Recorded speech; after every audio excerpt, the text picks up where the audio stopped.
Good evening, beautiful people. All right, good evening, good afternoon, good morning, wherever you are. My name is Kenneth Tiberius Clark. I'm actually your host, and I want to formally welcome you guys to the Breakroom Breakdown Sports Podcast. Now, I know you guys could hear sports, and some people kind of get taken aback, and they're like, I'm not really a big sports fan, or maybe you don't feel like you don't have the knowledge. All right, some people are just completely uninterested. All right, but guess what?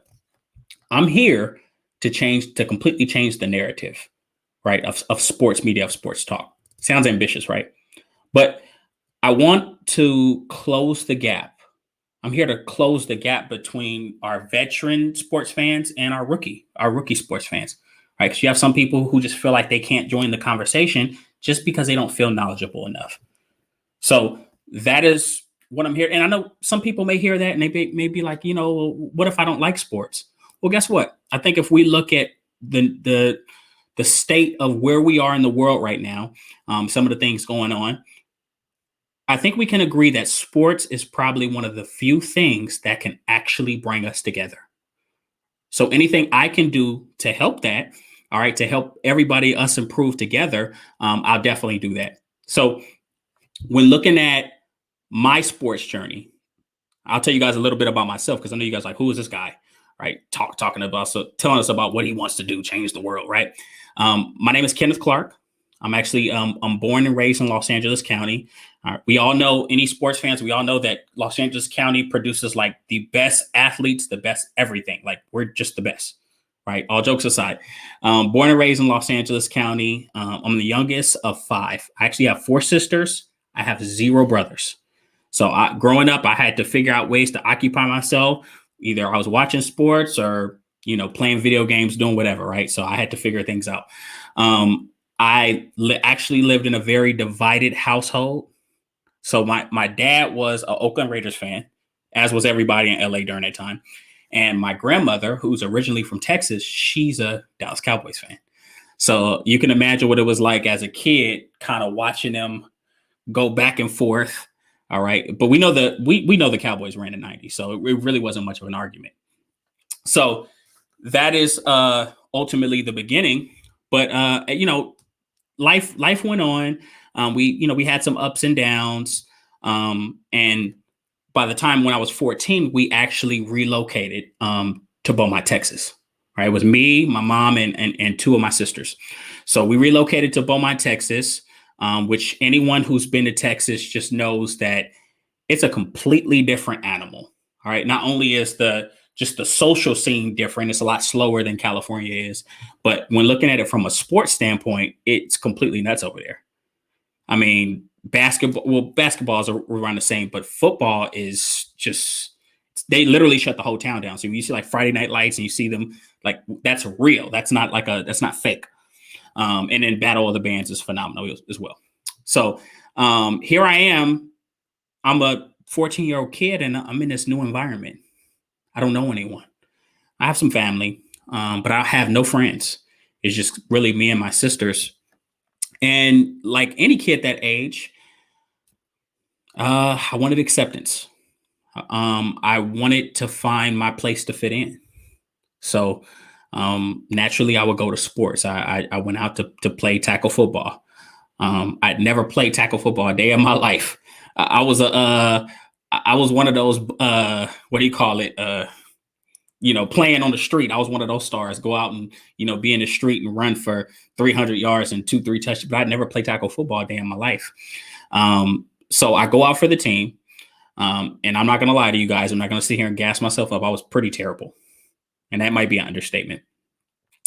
So the first day, this was my introduction, the first day in pads, we were doing this tackling drill, the one-on-one tackling drill. So you have one guy run the ball, the other guy hit him.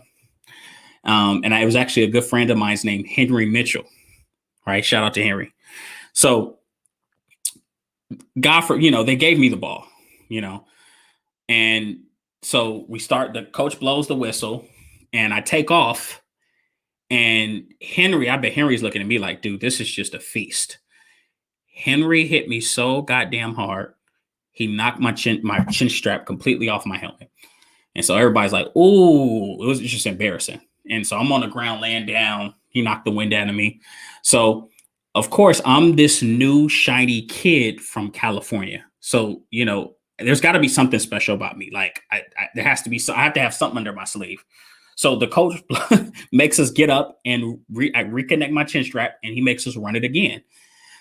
And we run it again, and dun dun dun. The same thing happened, right? You see the movies, like the football movies, where they mess up the first time, but then they're like, "I believe," and they go and it didn't work out that way. So I got the wind knocked out of me again. I think I had like a big cut on my arm.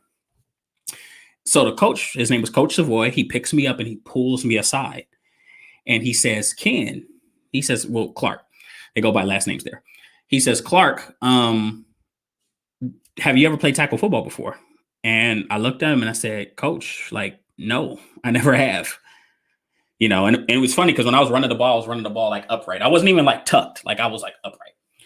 So he takes this deep breath, and it was like the deep breath he gave was like a mixture of disappointment, but empathy.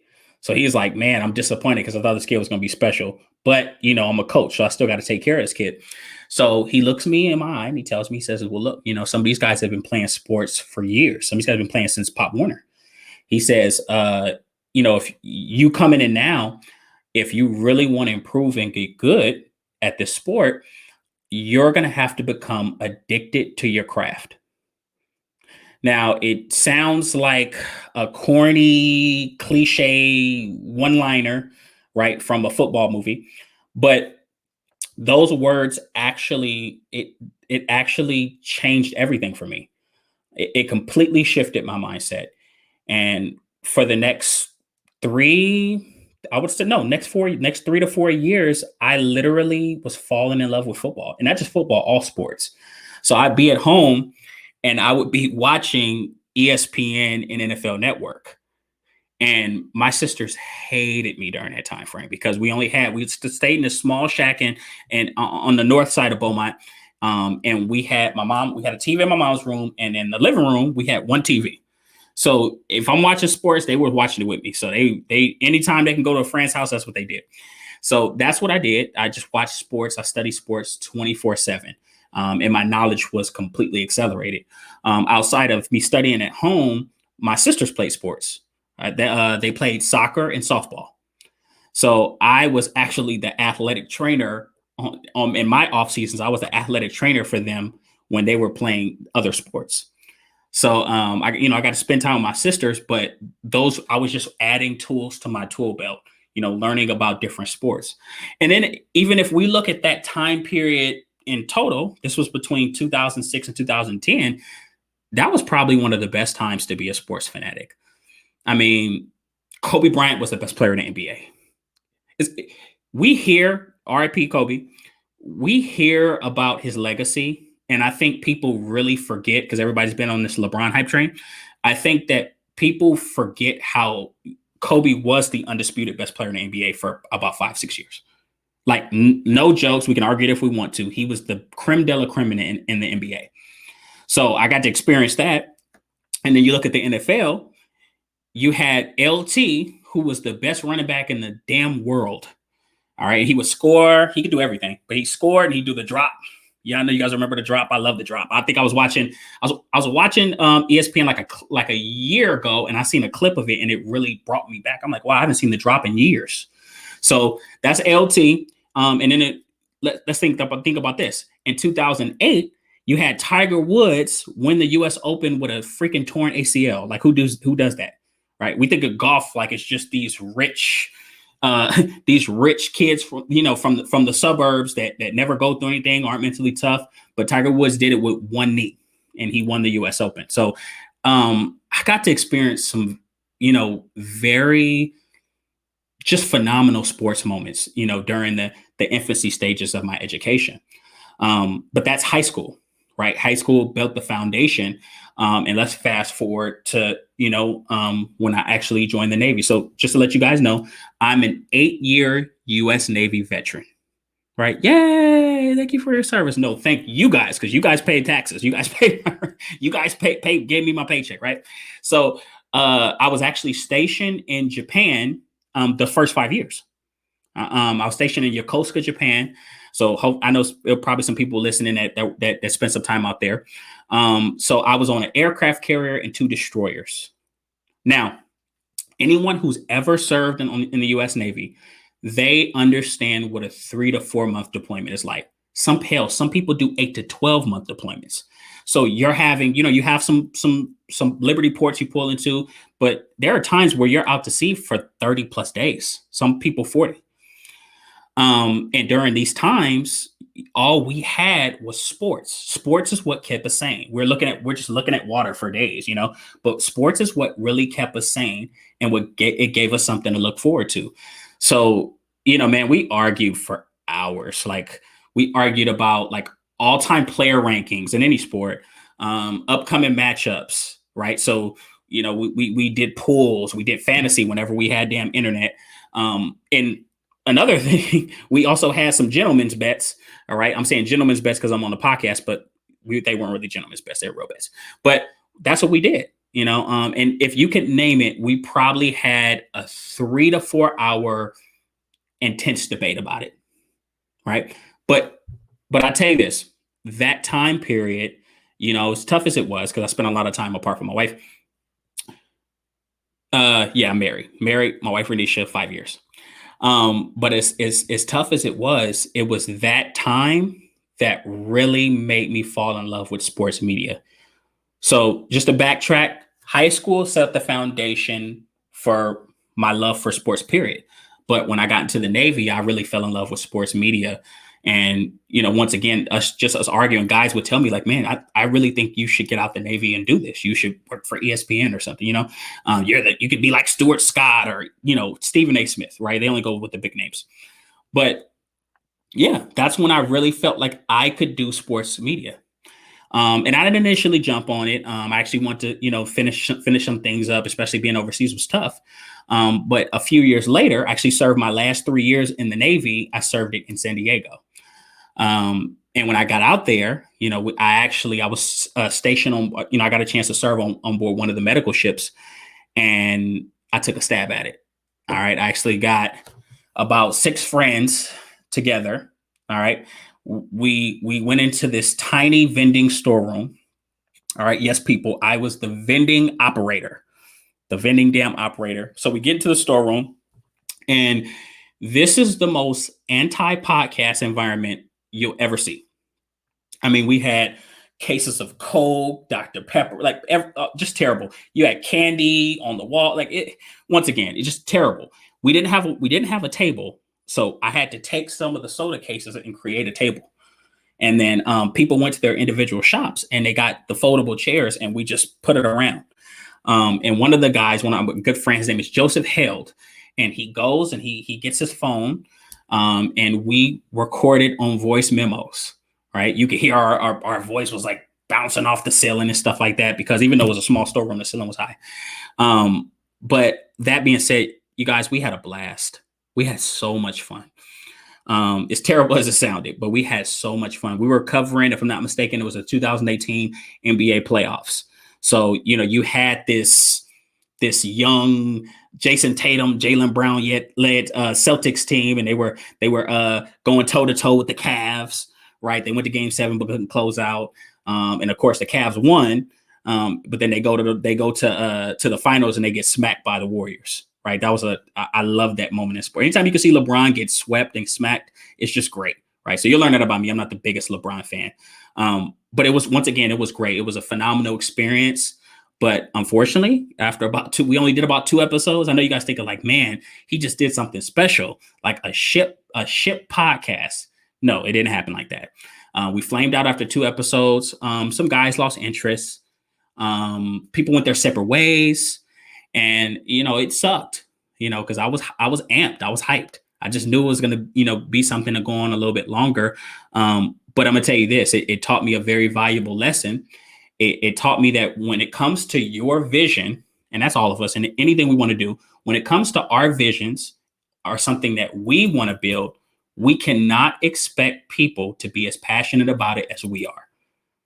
Right? Like who the hell are we to place these unrealistic expectations on people? All right. So we have to get things done ourselves. And that was something I learned in that moment. So I took it on the chin. I took it in stride. Something I definitely kept at the back of my mind. But what I did was I finished out my time in the Navy, did some schooling. I did 2 years in the financial industry, handling annuities, life insurance, budget plans, you name it, before ultimately just dropping everything and making the decision like, man, I want to build my podcast and I want to start my dream. I want to do something that I'm passionate about.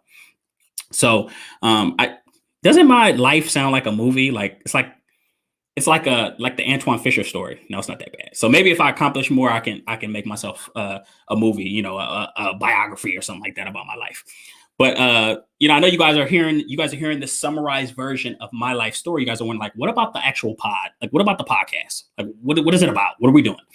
So, um, similarly to what I said earlier, we're here to create content for all viewers, right? This isn't just for experienced sports fans. Trust me, they'll come. We'll have those guys.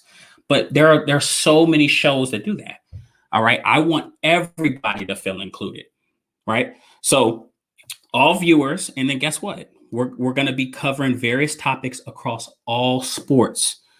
All right. So not just the big three. So for my rookies, the big three is baseball, basketball, and football.